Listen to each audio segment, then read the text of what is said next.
Abie Abraham is a 95-year-old World War II veteran and a survivor of the Bataan Death March. This is his story, and the story of so many service people who died as prisoners of war during World War II. A story that is told in Sergeant Abraham's own words. Abie Abraham was born in Lindora, Pennsylvania, a small town north of Pittsburgh, on July 31st, 1913.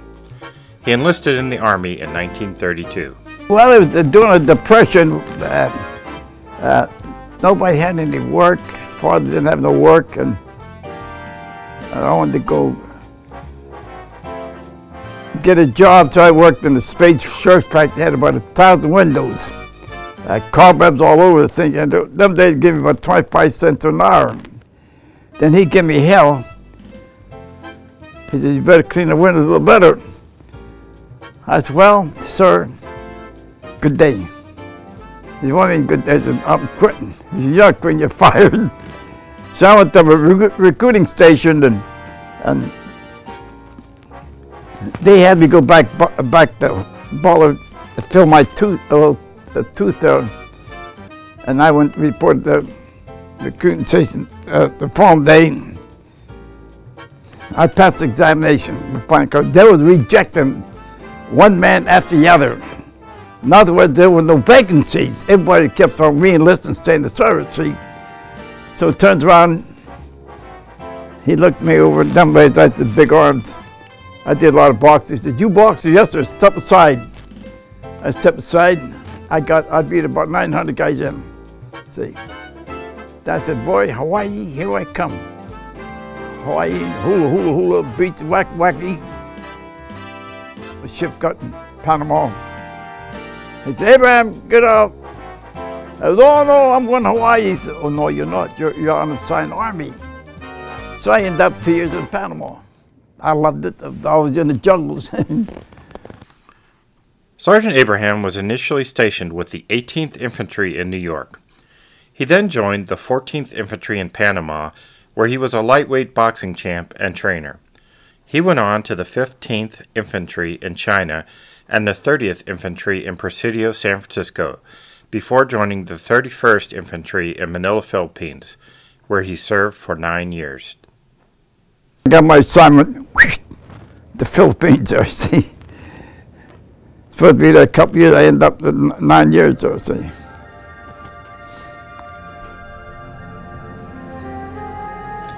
In 1942, General MacArthur was ordered by President Roosevelt to leave the Philippines. We have all heard his infamous response to the troops left behind: "I shall return." But for the men left behind at Bataan and Corregidor, he did not return.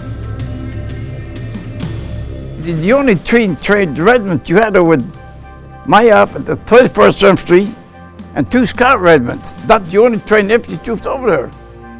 And here we're fighting Japanese. When the Japs caught out a plane on the Clark Air Force Base, these 80 ships, Japanese ships, landed without the shot being fired at them.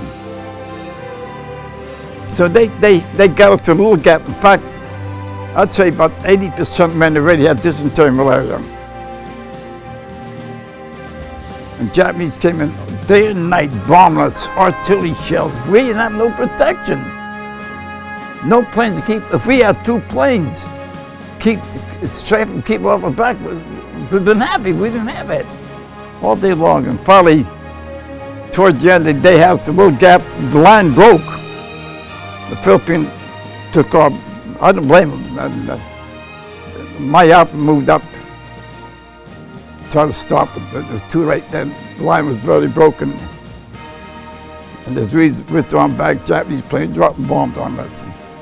So that's it till we end up prisoner of war, a fluky war. From 1942 to 1945, there were tens of thousands of men captured and housed in prison camps in Bataan and Corregidor. The 90-mile death march from Marvelis to Camp O'Donnell took 6 days, and thousands of men died along the road, with many of the deaths at the hands of their Japanese captors. One prisoner, Sergeant Abie Abraham, lived to tell his horrifying experiences on the death march. I have that all in my book here, you know. It's funny though. You can figure out the Japanese. One group, there was no Japanese guard. Not a group. They didn't bother you. One group would fall down and bang, bang, bang, and not get like as we marched in the heat. Temperature that day was 102 degrees.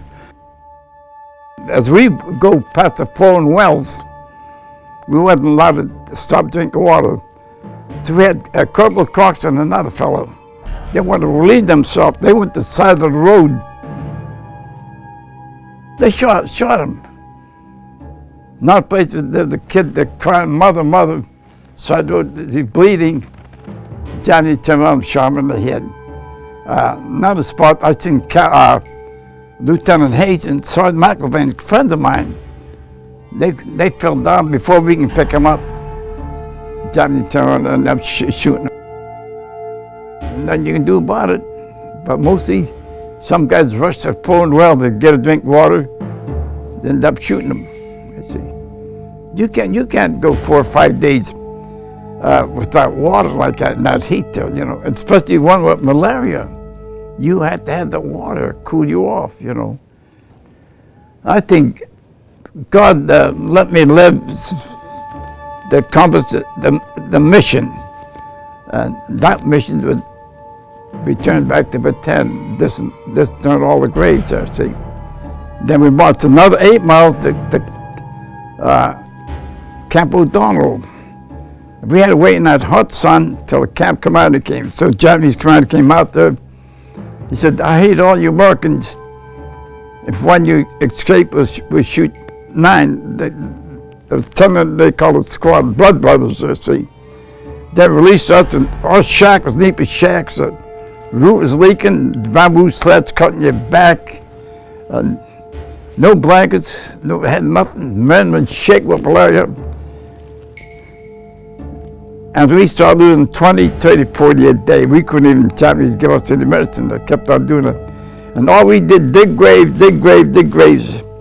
And finally, after 2 months, we lost 1,600 Americans right at O'Donnell. They moved us to Kamala 1, and that's the worst camp I've ever seen. All day long they had it working, you straightened up your back, they beat you. But we begged for food. We can get it all.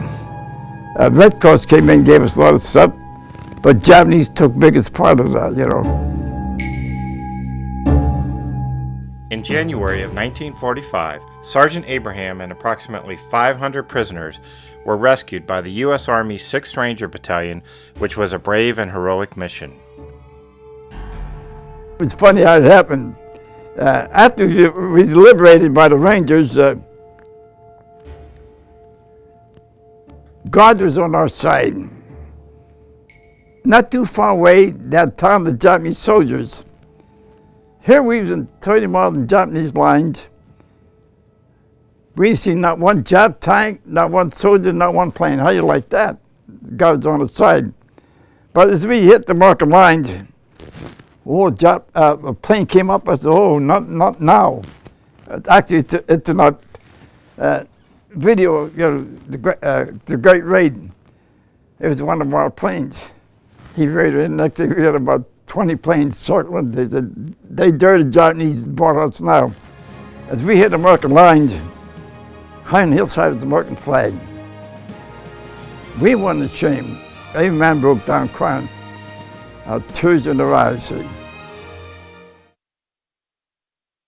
Our American soldiers were finally returning home, all except Sergeant Abraham. They started shipping the guys back to the States. I told Colonel Smith, Colonel, how about me? There's nothing on you. I said, yeah, I'm 2 years longer than them guys. I was ready to be sent back to the States. A week later, same thing. So finally one day, the Colonel said, my staff car will take you to Manila. Imagine me riding the staff car, they usually tell you to get in the back of the damn truck in the back seat. See what happened, MacArthur wanted one man, can't be no outsiders. It had to be somebody who was on the death march, who knew the area and so forth. That's what Colonel Dahl in charge of the recovery section kept me kept me from being back in the States. I was kind of leery, you know. I said, it's not for me. He said, see them type of letters, they all want to know about their families. I said, I'll stop to sign them. 2 days later, I reported to headquarters, and I was signed to General Campbell's unit. I moved into Bataan. Before I moved into Bataan, I had the fear in me. I'm shaking. I said, how am I going to look at a pile of bones of guys I knew in flesh? I couldn't sleep all that night. Then finally I had to get used to it. The first bite they got all bones. I'm like this. Then I said, I better settle down or else I go wacko. That's what I did. I picked up my Filipino crews, and that's it. We had a lot of brave men. We had a lot of cowards among the officers. They kept the records in headquarters there, and turned around and they have a list of names. This guy died with malaria. My record shows he was executed. See, and that's what I did on a General Homer trial. All the Americans said that all many died. Who? Many, many died. Who? Many, many died. That's all I kept on saying. So General Don got mad. He said, he told Turtles, he said, go to Bataan, bring Abraham. He had to drive over 100 miles. He came down and said, you wanted Manila against the Homer trial. I said, okay. I got in. All the reporters met me. They said, what are you going to say? I said, I don't know. So I get in there, and Bates King, the defendant Homer, he's rough. He's, you're going to be like the rest of the guys? Say, how many died? I said, no, sir.